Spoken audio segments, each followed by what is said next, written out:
Well, let's begin.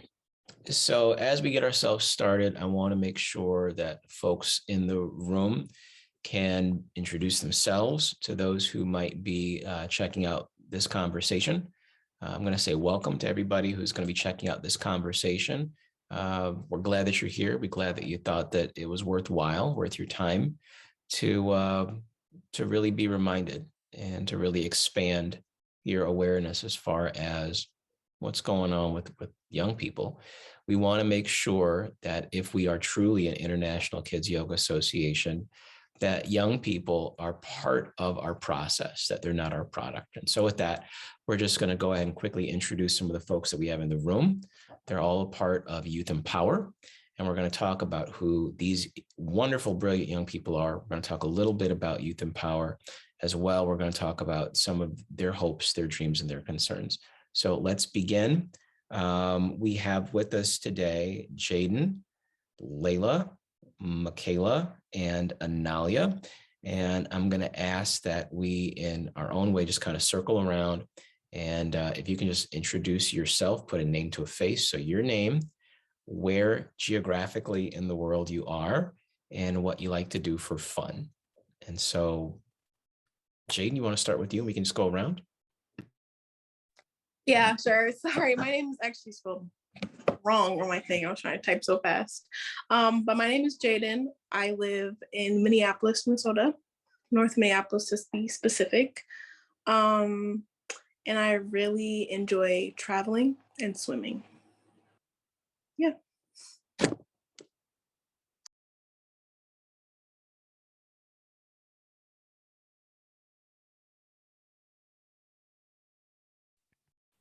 Hi, my name is Layla. I live in Brooklyn Center, Minnesota. I like to travel and plant trees for fun.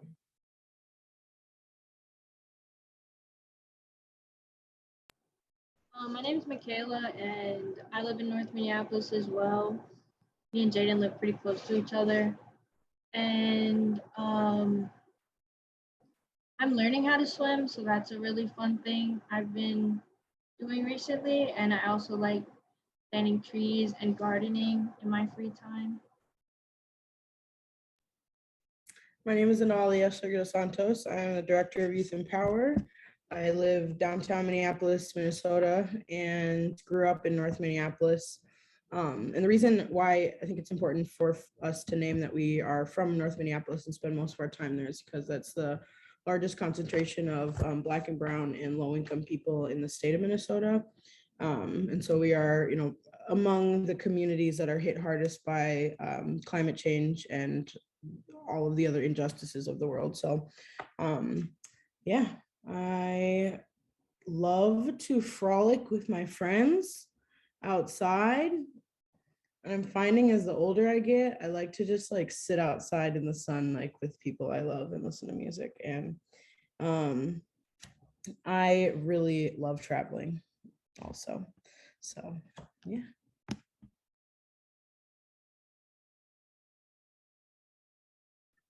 I see somebody else. Who's that somebody else over there? Is that Lindsay?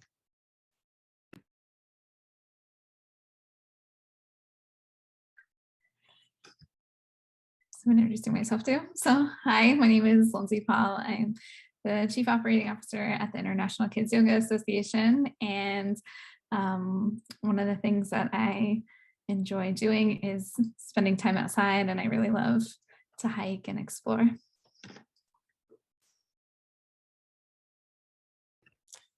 Drew is my name.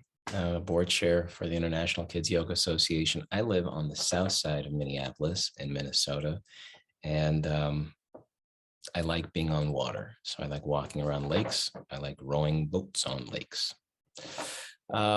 For those that are with Youth Empower, the name is Youth Empower. Can you remind us your age so that folks that are checking in on this conversation know exactly what we're talking about when we say youth?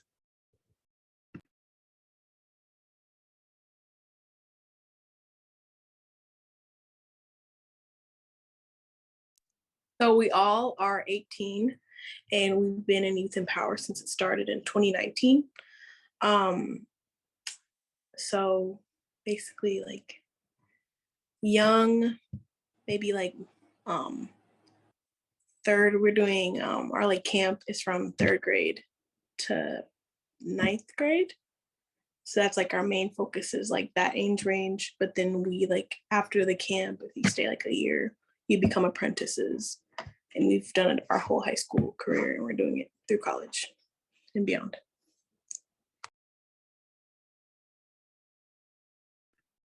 So Youth in Power deals with the idea of environmental justice, and we're going to talk a little bit more about that as well in this conversation.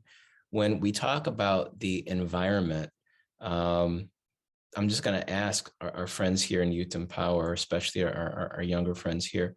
So when we're talking about the environment, I guess my first question then to you would be, what is it in your environment that that's helping you to feel safe? And then what is it that is in your environment that you feel like is making you feel unsafe? And however you all want to answer that, I'll just mute myself. And if you can speak to that. What makes me feel safe is community. And even like we work a lot in, is it the Glenwood community by Redeemer Church? That whole community is real. It's like a nice community. They always come to our events, our EJ fairs, Water Day, and all the stuff that we host in the community. But also, it could be certain people in our community that can make us feel unsafe. Yeah.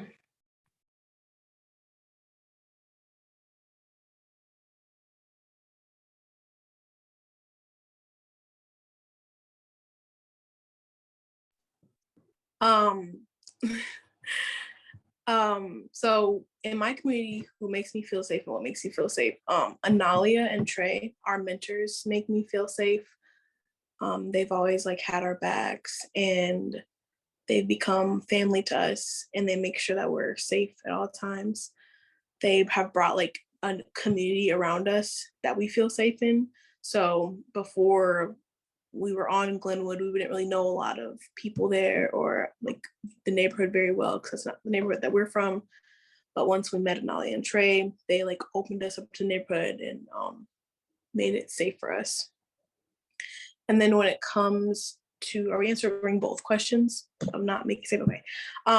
When it comes to what makes me like not feel safe in my neighborhood, is a lot of like the misguided like youth.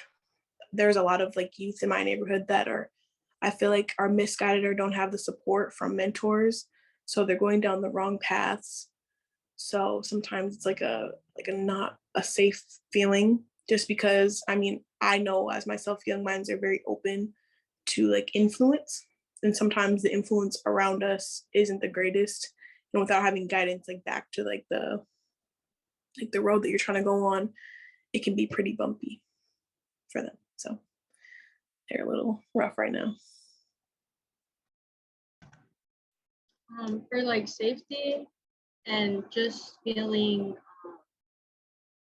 like having a place to belong would obviously be with Youth in Power, and having such like impactful mentorship from Analia, Trey, and then Analia's mom is also one of our mentors.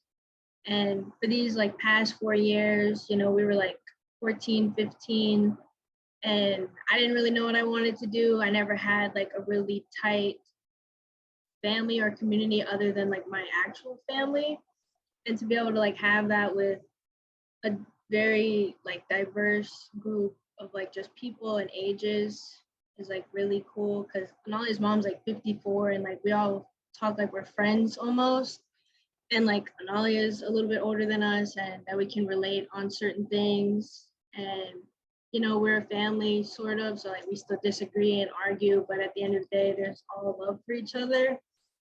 And then I would say for like just not feeling safe, I feel like a lot of the times, like people not from our community sometimes try to act up or like show out because they're like in a different place and it's not where they're from. So they can like feel like they can do whatever they want, or just like I personally ride the bus, so I don't always feel safe when like older like men are trying to be creepy sometimes or things like that. But knowing like that I can talk to people is a good way for me to not be too scared in certain instances.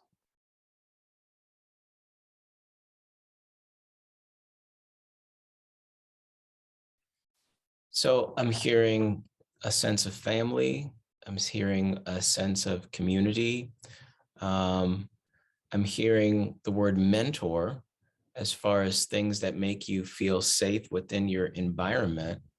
Um, Jaden, I'm gonna bring it back to you real quick first. Just follow up on something that I heard, and certainly, I would say if Layla or Michaela wants to jump in and give some additional response, please do. But when you talk about you feel like Trey and Analia are good mentors, or even if Michaela calls out Erica, um, what is it? What kind of qualities do you feel like they're presenting that makes you feel um, like not just they're safe, but they're also providing some good instruction or some good perspective? All three of them have a very nurturing factor to them. And nurturing factor and then a tough love factor. So nurturing, and they're always here to support me. And any decision that I've made, they've always been like down for me. Like my family is, in the crowd of my graduation, they were all with, my family, and my family was like, oh, hey, Nolly, Andre, like they're really close. But then with the tough love is when I need to get something done, they're on me and they're making sure I'm doing it. Or if I'm struggling in an area, they make sure to check up on me. And they've just like they're just in my life so deeply rooted. And I'm very appreciative and happy that they have, because in every aspect of my life, they're there. I'm like, oh, you're here again. Okay. You're here more than some family, and it's just really the characteristic of showing up is a big part of, I feel like, with every relationship. And they've always shown up. Sometimes it may take Trey a few minutes to call back, but he always calls back. And Analia, she always answers. So nothing to say about that, but the process of showing up, they have the biggest characteristic of showing up and always being there. We've had times where we couldn't do it. The day was like not great, and they understood, and they were there for us. We were at our lowest times and our highest times. And it's not like it was never like they never switched up on us. Like some people do, some people just only want to be there when you're at your highest and not at your lowest. And that understanding that you're going to have bad days and good days, but I'm going to be with you no matter what day you have. Like, no matter what day the day comes, I'm not always going to be happy, giggly. Sometimes I'm going to be angry and quiet, but they're still like there, and they don't ever give up. They're not like, okay, well, you can go talk to someone else. And they never get like sassy like that. They're like, I'll let you have your moment, but we're going to talk after. It's always a talk. It's always like, we're going to talk. And I'm like, we have to talk. And they push it.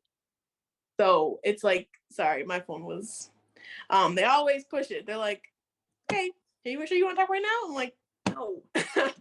We end up talking, but they make sure that we're always involved, and they're always involved. For every 3 times we ask, also Travion is my co-director also. For every 3 times that we asked, you want to talk? I think one of those 3 times you're like, yeah. So we're gonna keep asking 3 times for that. Right. Yeah.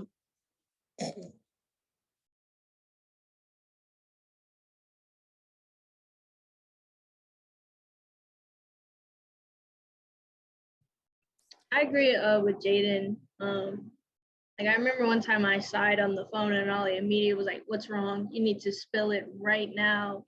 I was like, I didn't even like fully realize something was wrong until she like called me out on it. And then, we talked about it. And, we've gone on like retreats together or like little kind of vacations almost with like our mentors, and to be able to have like a close bond where like we can all be together and share a meal together and just like laugh, and it's not all about like learning all the time, to just just share space with each other and be together.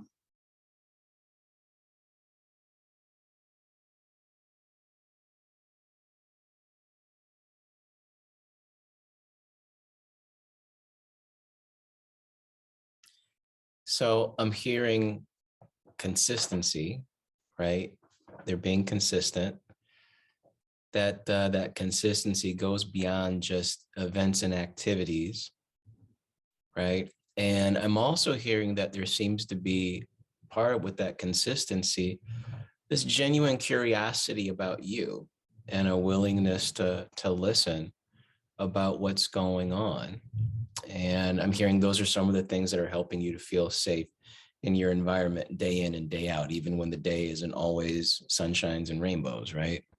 That when we're talking about not always feeling safe in our environment, I'm hearing one or two examples. I'm hearing, particularly, when we're on the move, right? With public transportation, walking down the street, not necessarily always feeling safe based upon some behaviors of some people, right? I'm hearing sometimes men doing just some really knuckleheaded, boneheaded, not cool stuff. That's gross. It's unfortunate. Not cool. And then I'm also hearing some other young people might not always be acting their best. So I'm going to try to come back to that question and dig a little bit deeper. How are what? There we go. What are some of the behaviors that we're noticing from others in our environment where we don't always feel safe? What are some of those behaviors? Some behaviors I think of, like if me and Michaela are on the bus, it'd be like they'll just be like staring at us for a long period of time, and then they would like talk to you, but like in a creepy way. Like I don't know how to explain it, but it's like a lot of staring or like getting off at the bus stop with you and then like following you. Like there's this one instant we were going to Analia's house because I forgot my headphones in her car, so I had to get them. And there was this man on the bus and he was staring at us. And then he got off with us and kept following us to go to Analia's house. So we had to like get off the bus and then like dart down the street to Analia's house. And it was just really creepy and scary because it was like 10 p.m. But yeah.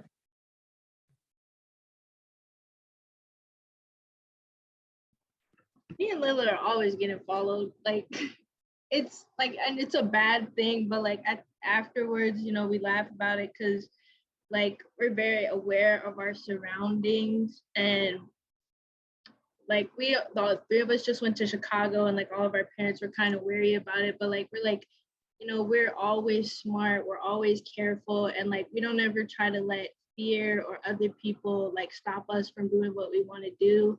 Like even if it might not be, maybe you shouldn't be walking down this street at this time, we're going to be smart about it, and we're going to be as safe as possible. And like if a situation arises, like we know what we can do, or we have certain protection for ourselves.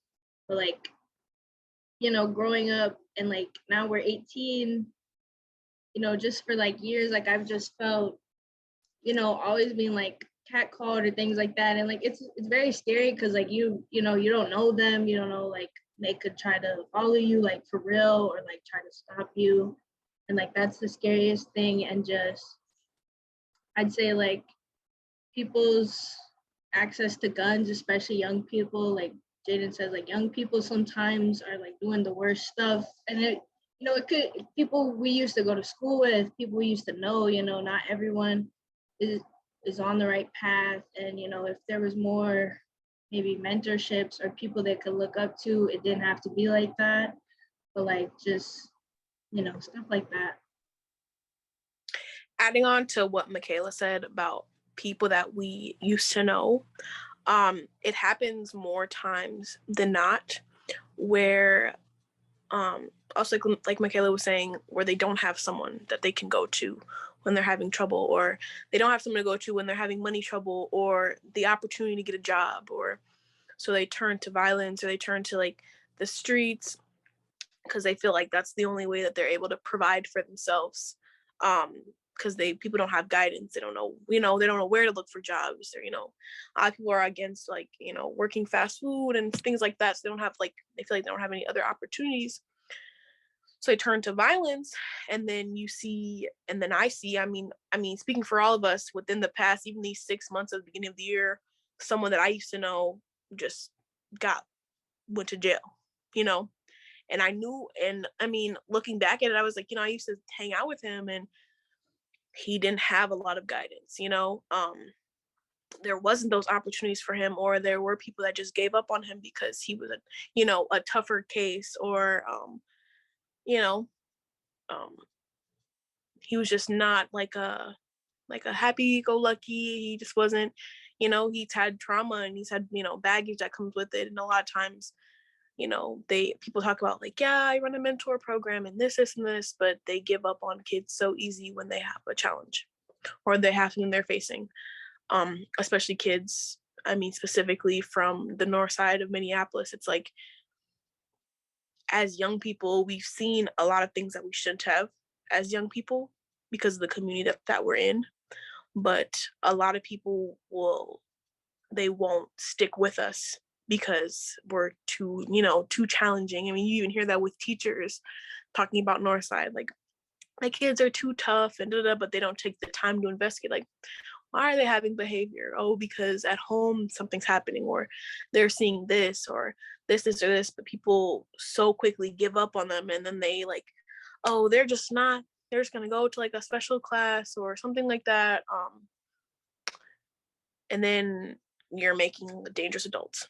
So we're seeing our friends that are going to jail because people gave up on them, so they're becoming dangerous adults because they didn't have that guidance. But then people want to get mad at them, like, oh, he's always been bad, or he's always been doing this. I'm like, no, he didn't have the guidance to do any better. No one guided him, no one helped him. And sometimes parents can't do everything. I grew up in a single parent household, and I know my mom can't do everything, and especially with someone that's maybe more challenged with their identity and how they're feeling, and they're not having any other guidance besides their parents or parent, then they're just going to look to other people and what other people are doing, and it turns them down a bad path. So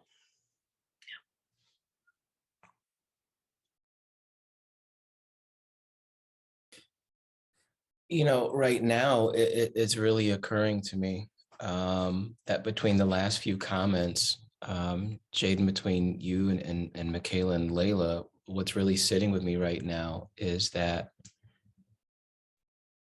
not just for the three of you, but for a lot of people that you represent, just making it through the day can seem like a whole lot of getting too much of the wrong kind of attention, coupled with not getting enough of the right kind of attention.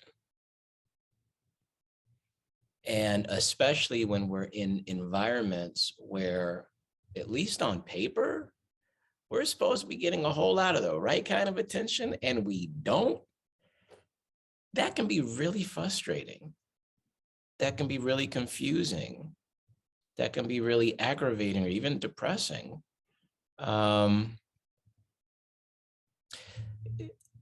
don't expect you all to know the answer, but I'm just going to ask this question. If you want to speak to it, go for it. But from your perspective, from your perspective as young people, when you feel like you're in environments where you're supposed to be getting a lot of the right kind of attention, but you're not. And I'll kind of go to what Jaden, what I'm hearing Jaden talk about, where sometimes some people in those positions of authority, mentors, teachers, whatever, seems like they might be giving up, right?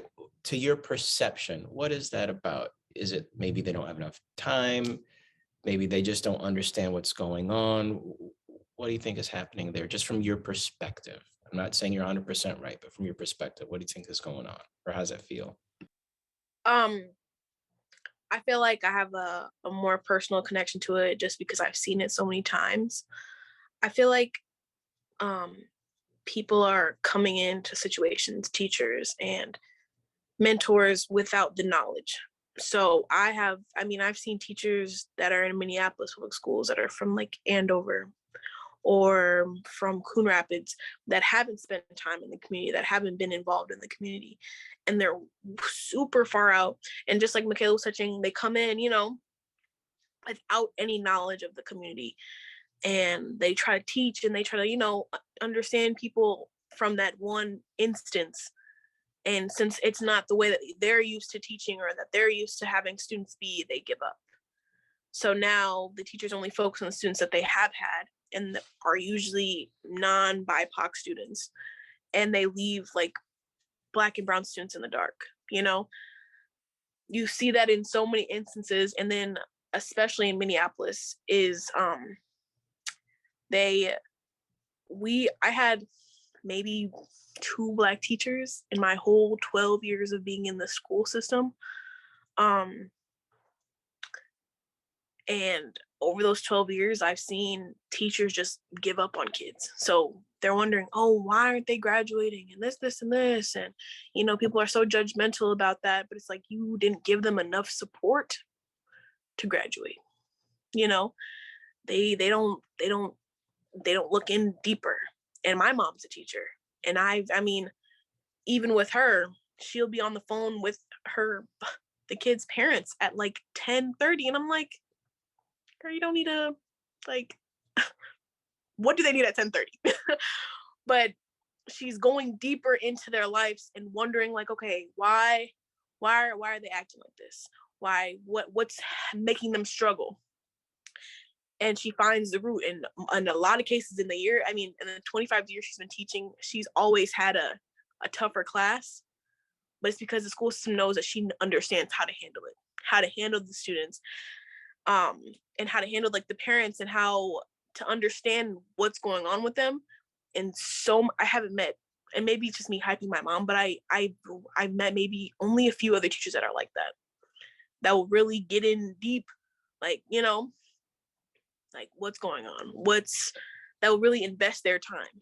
And I know some people don't have the time, but if you're becoming a teacher or a mentor, you need to make the time because you're shaping young people's lives. So if you start to give up, what is that going to look like for your future when you're like really old and you can't work anymore? The young people that the mentors and the teachers are like building up, we're the future. So if you want to give up on us, you're basically, seems like they're giving up on their future and the technology they could have put in, I feel like everybody can think of the teacher. I had my teacher that didn't give up on me. Even distance learning was hard.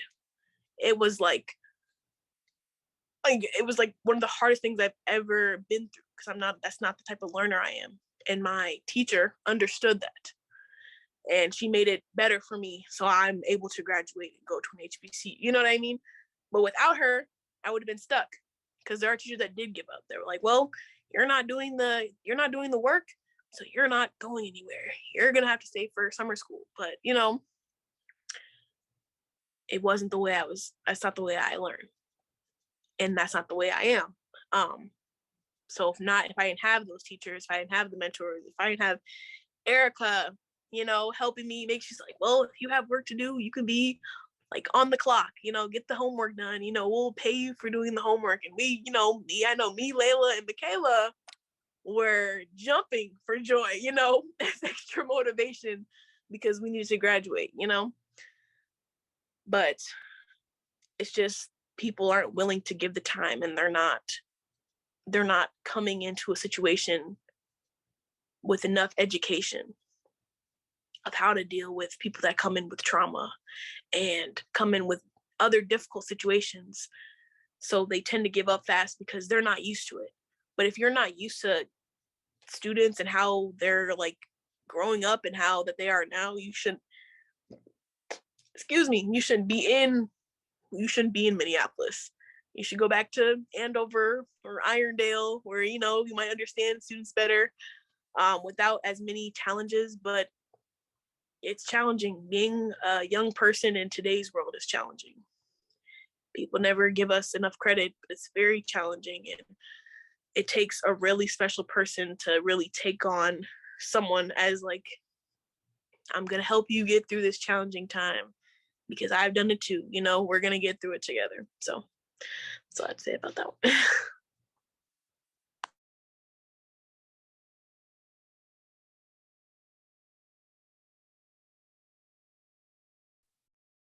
Can I get the question again?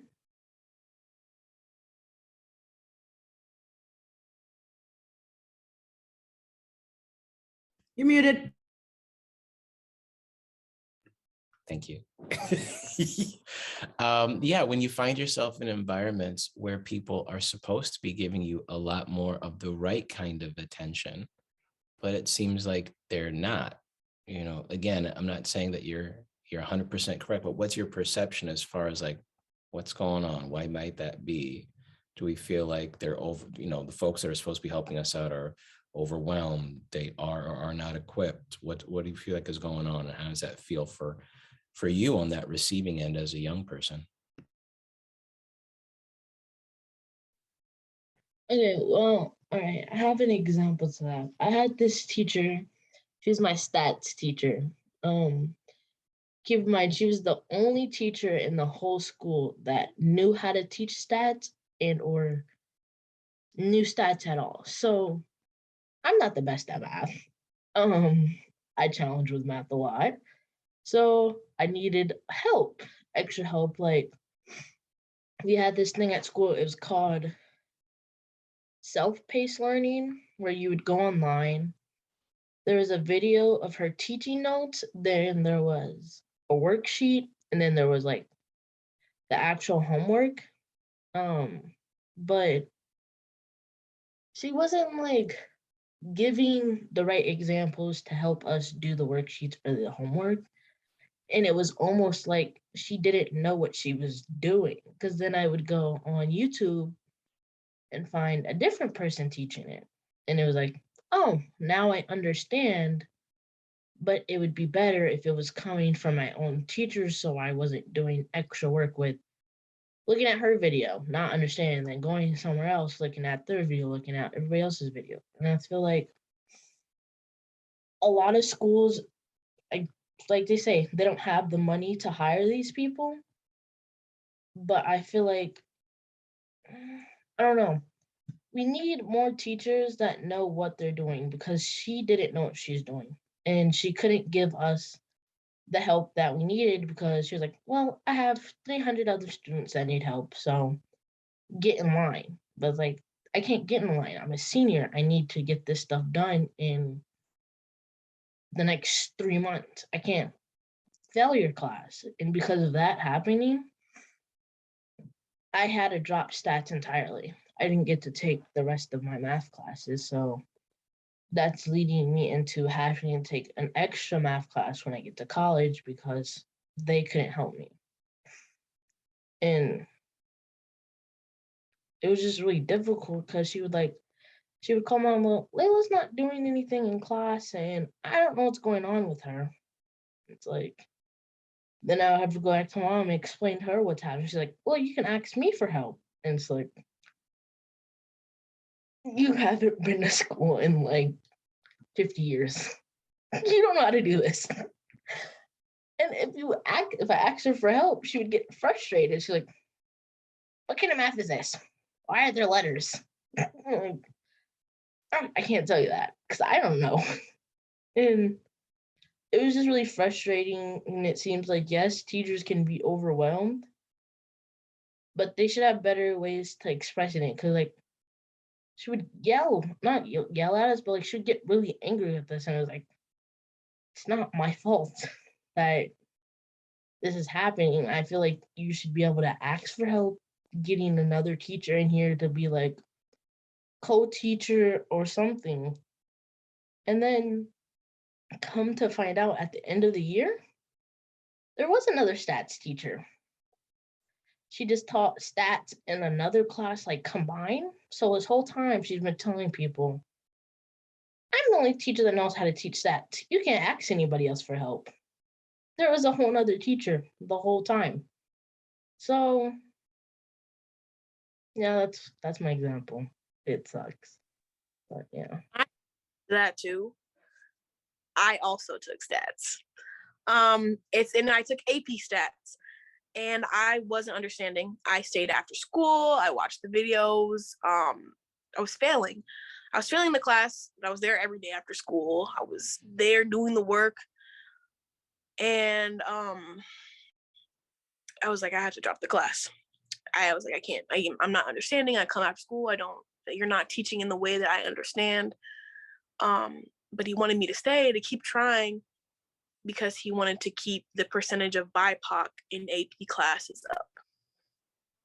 So I was like, you want me to fail to keep your numbers of BIPOC in AP classes up, but you're not able to teach me better. So I understand. So, and I didn't need math anymore. I was advanced math. I was like above whatever. But I'm like, you want me to stay in your class so I can continue to fail to make sure your numbers of BIPOC are up. So that's all I'm gonna say about stats in that community, like, are they really there to help you, or sometimes you're just a percentage? And I was like, people are like, I would talk to people, the BIPOC in that class, like, I'm struggling. I'm still struggling. There's no extra help, but he wants us to stay because we're like, the numbers of students of color in AP classes, so that's all I have to say about that one. Stat sucks. I was in that class with Layla. So we went through the same thing.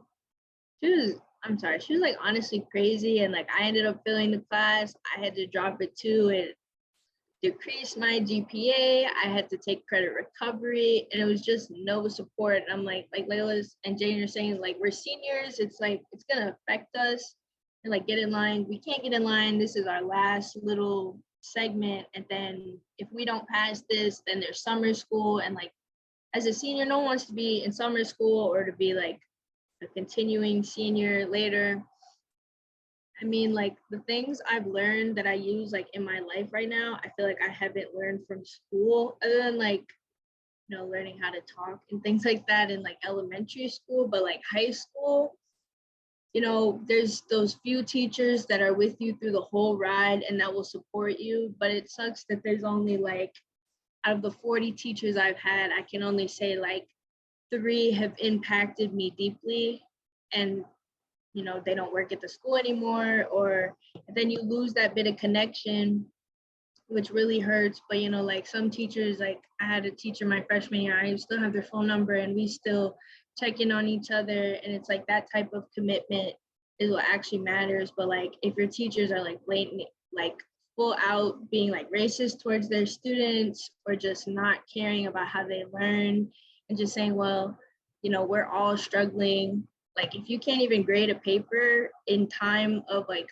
actual deadlines, but you want me to get an essay done, but like you won't grade the essay until months later, and I have to stay behind because my grade is bad, but they won't grade an essay. It's just so many things are like stacked against us at school that make so many more things harder. And like I know a lot of people, like me personally, like my mental health during school is like really difficult. So being out of it, I'm much more relieved. And I hope like college is a better experience and a different thing for me. But like being able to learn in the right way is like the best thing. And to have like Anali and Trey teaching us things that, we're taking to college, or like certain knowledge that's going to stick with us and we're going to continually add on, is really like what matters to me the most. Can I add something? I appreciate all of y'all being vulnerable. I think from the perspective of somebody that works directly with youth all day, every day, I think that a lot of adults forget maybe or did not know ever fully that when you pour your time and energy into young folks, you're creating future ancestors, and people that are going to be teaching other young people after that. Hopefully, it's not just like we're gonna be done as a population after these young people. I think a lot of adults forget that in the day-to-day strife of life. That rhymes. That they really do have to pour their energy and the things that they know and their traditions and create new traditions into this next generation, and not be bogarting information. Also recognizing where there were gaps in your own development or in your own support system or in your own community or lack of community, and wanting to address those as you move forward, if that makes sense. So looking at not just being like, well, I figured it out, so they better figure it out. Like, somebody helped you figure it out at a certain point, or you learned something because someone did not help you figure this thing out. So how can we turn around and address those things and not just like shy away from them because we had to struggle through it. So, and if the intention could be that to reduce the amount that somebody struggles as they're growing, I think that's something that folks have to be committed to, and a lot of adults forget that because of our jobs and the way life is. So I think that's what I've noticed too.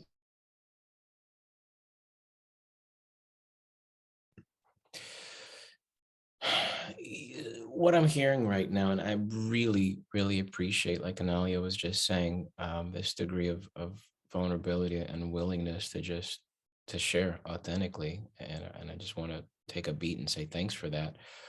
What I'm hearing right now is that, one, to something that I think I heard Michaela say, and part of how I'm processing it, is that there was just as much and probably more learning and growth based upon the overall quality of the community and the overall quality of support systems outside of certain structures and institutions, maybe than there was inside of certain structures and institutions. I say this sometimes because for me, it's true. I appreciate how young people can be resilient. A lot of times I hate that they have to be. And what I'm hearing is that the three of these young folks in this conversation right now, despite a whole lot of seeming adversity, they're doing it. Like, they're making it. Y'all are going on to college. That's dope. I got a niece that's at HBCU too. So Jaden, offline, I want to hear a little bit more about what you got going on. Let's keep the conversation going. We're starting to slowly wind the conversation down, but I do want to ask at least one or two final questions here. I suppose the first final question, I'll just kind of tie them together as the appointed time gets short here. So questions 1 and 2, what are some of your hopes and dreams for yourselves or even for the community in the future? Let's just start with you. What are some of your hopes and dreams for your future? And what do you feel like is in the environment that's supporting those hopes and dreams?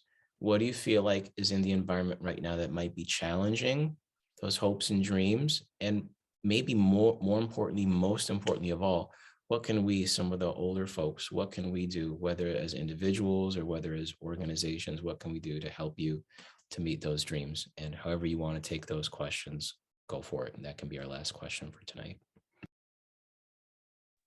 I feel like for the future, there need to be more Analia, Trey's, and Erica's.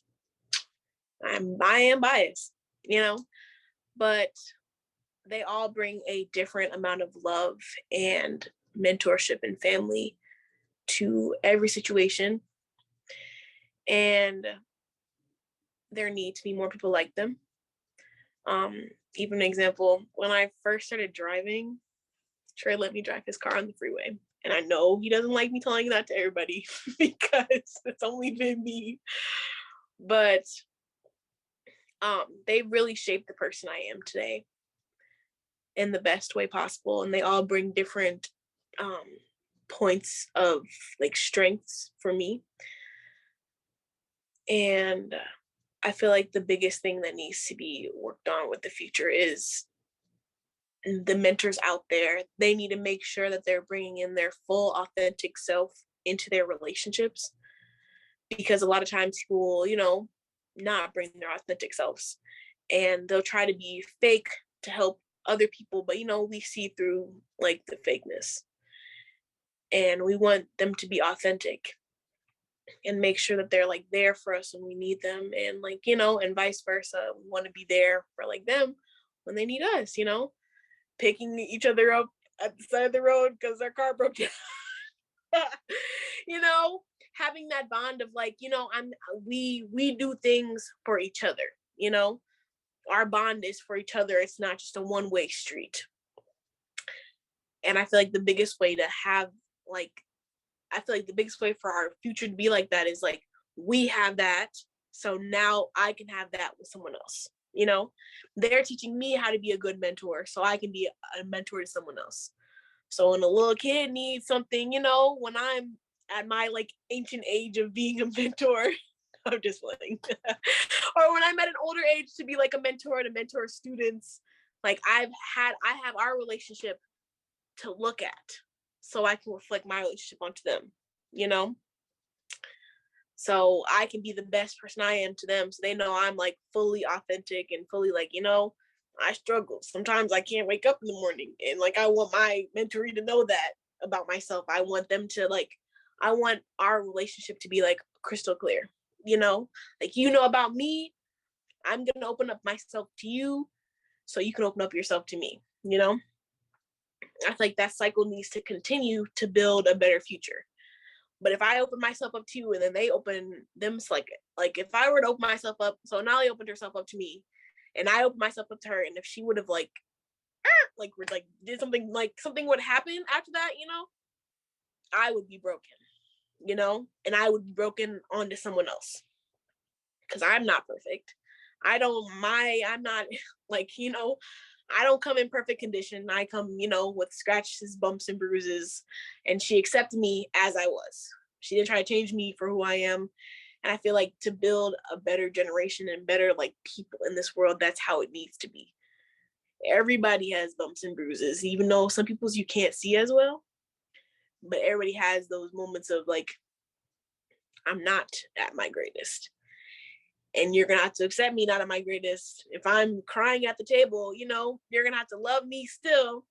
Or if I'm angry with you and I walk away, because I've had a few moments. I have just had a moment with Erica, but she understood, and she was still like gave me her 100%, knowing that we're all human and we all have our off days and we all have our off months.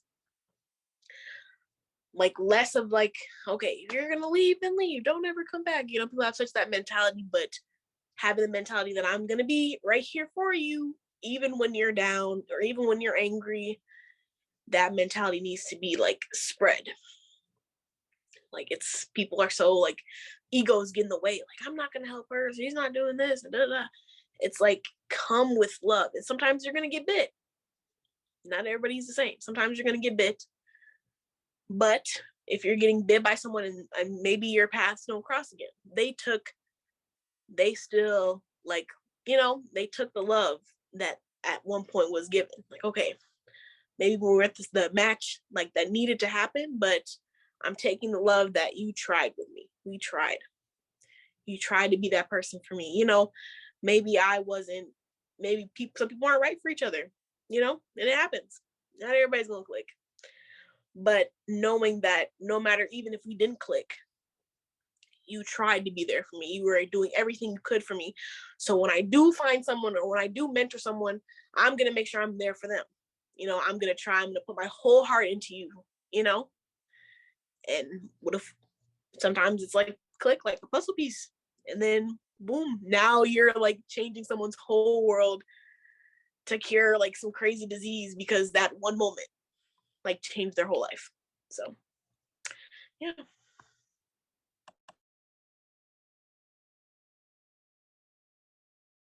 Mhm.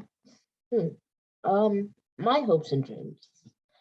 I would really like older folks to listen more. Like people my mom's age. They don't always listen. So it's really hard to talk to someone that doesn't want to listen to you. Like they're always like, I listen to you. I want to listen to you more. Tell me more. Tell them more. They don't listen. Or if they do listen, they don't take that into account. So I really hope to like Analia's generation, when they grow older, that they will listen to their kids or us. But Analia does listen to us, so I think she's starting it off good for us. Um, so yeah, because I don't know, that's really all I have. But for my hopes and dreams for myself, I would hope to be a college graduate in somewhere in Texas, being me. Um, and hopefully to be running some type of business or helping my community.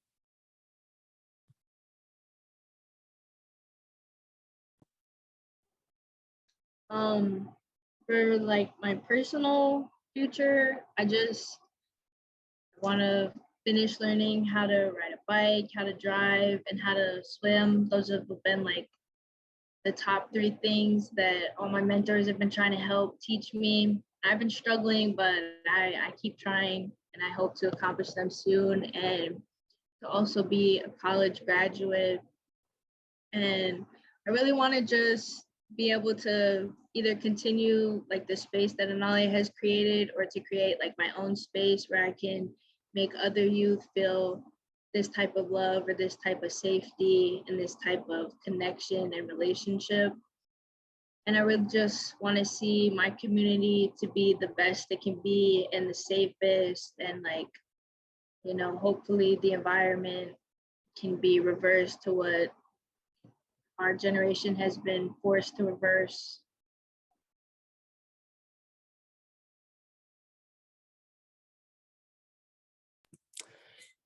Well, the name is Youth in Power. And in case y'all missed it, and I don't know how you would have, this is a very powerful group. So I definitely want to say huge thank you to Jaden and Layla and Michaela and my good friend Analia. Thank you all for joining us. We're going to make sure that there's plenty of information about Youth in Power, more of who they are, more on how you can support them. As you get access to this conversation, we hope to be hearing more from them sooner than later. And we hope that this will be the first of many ongoing listening sessions and conversations with our young people. They're not our future, they are our right now. So, on behalf of the International Kids Yoga Association, I want to say thank you all again and be well. Thank you all.